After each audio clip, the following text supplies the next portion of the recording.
Nombre el secretario general de organización y tales otros, y mezclemos los organismos que tenemos en cada frente y formemos direcciones de zona o comités departamentales.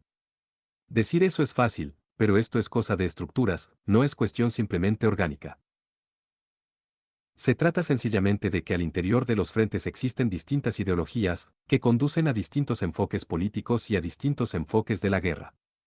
No podemos obligar a que otra organización piense igual que nosotros, tienen su enfoque propio y están pensando que la guerra es necesario terminarla, digamos ya dentro de un mes y que la guerra prolongada es dañina y están pensando de que la prolongación de la guerra va a debilitar nuestra fuerza. Es su enfoque. No se basa en la realidad de que mientras más combatimos, más nos fortalecemos y que es necesaria la ofensiva continua. Nosotros tenemos otro enfoque, nosotros tenemos fe en la incorporación del pueblo a la guerra. Sabemos de que cuando el pueblo se incorpore, se designa y entonces nosotros tenemos el enfoque de que el enemigo lo vamos a llegar a derrotar y vamos a llegar a tener una acumulación de fuerza superior y decisiva a base de lucha. Nosotros tenemos el lema solo luchando, solo combatiendo nos fortalecemos, ese es nuestro lema y sabemos por la propia experiencia de esta guerra que a medida que combatimos, es el enemigo al que vamos desgastando, derrotando, y somos nosotros lo que nos vamos fortaleciendo. Es un enfoque distinto, ¿qué vamos a hacer? No les podemos quitar de la cabeza a los otros el deseo de tirar los fusiles, porque creen que ya es mucho. No. Allí no puede haber en este momento un partido único. Incluso, aunque no se mezclaran mecánicamente las estructuras, desgraciadamente nosotros caímos en ese error del idealismo en 1980, pensar que a base de unir estructuras y entregar nuestros cuadros y entregar nuestras redes y nuestros bienes a la DRU, se iba a formar la verdadera dirección central unificada. Caímos en ese error y tenemos que decirlo, fue un error de idealismo, un error de no análisis marxista, de no análisis de clases respecto a la unidad. Entonces podríamos formar nominalmente estructuras incluso partidarias, pero si existen 3 o 4 ideologías, ese no es un partido, no es el partido de la revolución, no es el partido mucho menos de la clase obrera. Porque el partido de la clase obrera necesita una sola ideología. Pero real, no solo en palabras, no solo en teoría, sino también teoría y práctica, la ideología del proletariado, la ideología del marxismo-leninismo. Ya ahora esa ideología no está bien asentada en tanta corriente que pulula entre los aliados, aun cuando de palabras nosotros estamos ya cansados de oír, durante decenios la gente que se dice marxista-leninista. Por eso precisamente nosotros luchamos contra los marxistas del cafetín, que antes, cuando había alguna tolerancia por parte de los orejas, se ponían a gritar al calor de las cervezas en los cafetines, los intelectuales de nuestro partido, digo nuestro, porque yo era secretario general del PSES. Entonces se ponían a gritar los intelectuales. Haciendo y deshaciendo la revolución, cuando salían del cafetín la revolución ya estaba hecha. Por eso, no es cuestión solo de teoría, sino que el partido del proletariado necesita un solo pensamiento, centralizado, una sola ideología y la ideología aplicada a las realidades, a las condiciones del país, de una línea política y una línea estratégica. Entonces el partido marxista verdadero requiere tener una sola ideología, un solo pensamiento, basado en la aplicación del marxismo a la realidad concreta, es decir, una sola estrategia político-militar y de allí, las líneas tácticas y las líneas políticas en cada coyuntura determinada. Por allí se comienza, y luego por una dirección centralizada en la cual haya supeditación de los organismos inferiores, a los superiores y del individuo al colectivo. El FMLN no es eso y no puede serlo en mucho tiempo. Hay diversas ideologías, incluso que chocan entre sí. No podemos hacernos los tontos, tratando de ignorar que entre el FMLN hay influencia de la democracia cristiana, de la socialdemocracia, y la socialdemocracia viene luchando contra el marxismo desde finales del siglo pasado. Precisamente la socialdemocracia se ha convertido, junto con la democracia cristiana, en los 2 pilares fundamentales del sostenimiento del imperialismo germano, del imperialismo francés y el imperialismo italiano. La socialdemocracia fue la sostenedora de los horrendos regímenes colonialistas que esclavizaban a Asia y a África. La socialdemocracia es la teoría de la burguesía que trata de endulzarse para poder engañar y subir a su carro burgués al proletariado.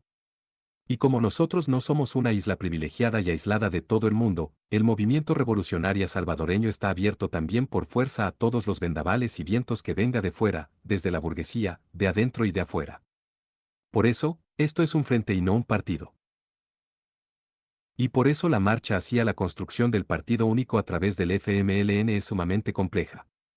Si nosotros consideramos que no debemos de organizar el partido del proletariado a partir de las FPL, porque ya hay un FMLN, nosotros estamos cayendo en el más grave error y la más grave interpretación de lo que debe de ser la lucha de clases para hacer avanzar los intereses del proletariado. Esa meta errónea nos la trazamos en 1980.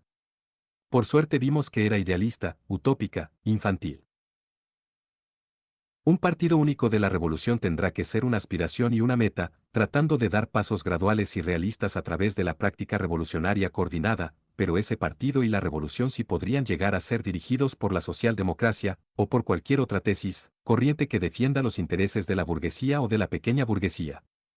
Mayormente cuando el proletariado se encuentra en este momento sin ni una expresión verdadera partidaria. El Partido Comunista de El Salvador, a pesar de que ha adoptado en los últimos 3 años el camino de la formación de unidades militares, es decir, se ha incorporado a la lucha armada, no representa realmente los intereses del proletariado y desgraciadamente continúa con métodos, con formas de trabajo, con enfoques que principalmente lo convierten en un instrumento de la clase pequeño burgués y peligran convertirlo en cada coyuntura, en un instrumento claro de la burguesía, en calidad de oportunismo armado. De manera que no es garantía para el proletariado, aun cuando se llame Partido Comunista. El nombre no es realmente lo que caracteriza a una organización, ya viéndolo desde el punto de vista marxista. Y tenemos que decir que las FPL tampoco todavía es el verdadero partido marxista-leninista. Y eso lo podemos ver en lo colectivo y en lo individual, examinándonos cada uno de pies a cabeza nuestras debilidades, nuestra forma de trabajar, nuestros conceptos, nuestra disciplina. Podemos llegar a la conclusión de que realmente el proletariado no ha calado profundamente todavía en este partido.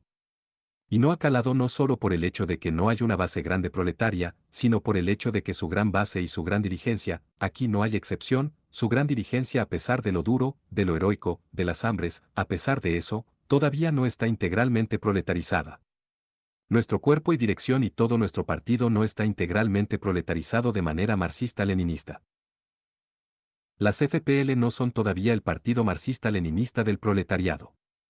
De allí es donde debemos de partir para saber lo enorme de esa tarea histórica. Tiene estructuras, tiene bases funcionando y tiene la base ideológica fundamental para convertirse en el partido marxista-leninista, pero se necesita un gran esfuerzo y una gran conciencia de su dirección y membresía para realmente cumplir esta tarea. Prioridades señaladas por el COCEN. Por eso el Comando Central en agosto de 1981 llegó a conclusiones bien básicos. El compañero que presentó esta reunión dijo las 3 tareas prioritarias para el avance real de la revolución, y no se trata de estar viendo para adentro en forma de egoísmo, como privilegio, en un compromiso ineludible con la clase obrera y la revolución. Bueno, las 3 grandes tareas son: convertir a las FPL en el verdadero partido marxista del proletariado. Y eso es porque para ser el verdadero partido marxista del proletariado no se trata de cualquiera, de un partido comunista más o de un partido marxista más, sino del verdadero partido marxista. Sin el verdadero partido marxista en realidad, la revolución no puede ser bien dirigida. Esa es la gran enseñanza de Vietnam, que pudo construir su verdadero partido del proletariado, partido marxista-leninista, que se convirtió en el dirigente único de la revolución y así pudo también construir la gran unidad del pueblo sobre esa base y sobre la base de la firme alianza obrero-campesina.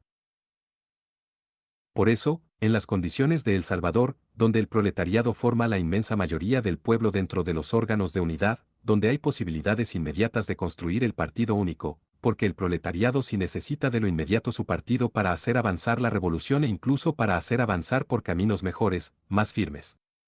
El CEOCEN consideró que la tarea histórica principal en este momento para hacer avanzar la revolución es la construcción de las FPL como partido marxista-leninista del proletariado.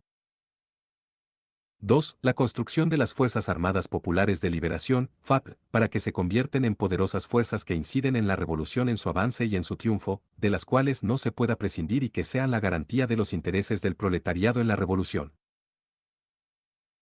3. Ganar las masas, regañar las masas, retomar las masas, ganar nuestra influencia organizada sobre ellas. Tanto en las ciudades como en las demás zonas de la República. En función de esto viene la cuarta tarea que solo puede ser realizada efectivamente si cumplimos las 3 primeras y prioritarias. Esta cuarta tarea es la construcción de la unidad. Si no resolvemos los tres primeras tareas eficazmente, nos convertiríamos en simples maniobreros pequeño burgueses, tratando de resolver las cuestiones vitales en la mesa, porque como no somos lo que debemos de ser, trataríamos entrar a la maniobrería barata. No me estoy refiriendo a la maniobra revolucionaria que deba hacer el proletariado, que debe ser hábil como decía Lenin, sino en la maniobrería barata que a veces hasta da lástima, se siente indigno de estar uno en una mesa de burócratas, que cada vez se van alejando más de los intereses del pueblo y de sus combatientes, queriendo imponérselo a sus propias bases. En eso caeríamos. Entonces la unidad sobre la base de la construcción del verdadero partido marxista-leninista y unas verdaderas fuerzas armadas populares y de la reconquista de nuestra influencia sobre las masas. La unidad entonces es una unidad que nosotros tenemos que impulsarla porque somos absolutamente conscientes de que solamente con la amplia unidad del pueblo se puede llegar en definitiva a la victoria de la revolución. Entonces tenemos que impulsar los terrenos de la unidad desde decisiones reales y con análisis marxista-leninista, con el análisis de clase. Tales fueron las 4 tareas fundamentales trazadas por el Comando Central, 3 prioridades y la otra derivada de estas.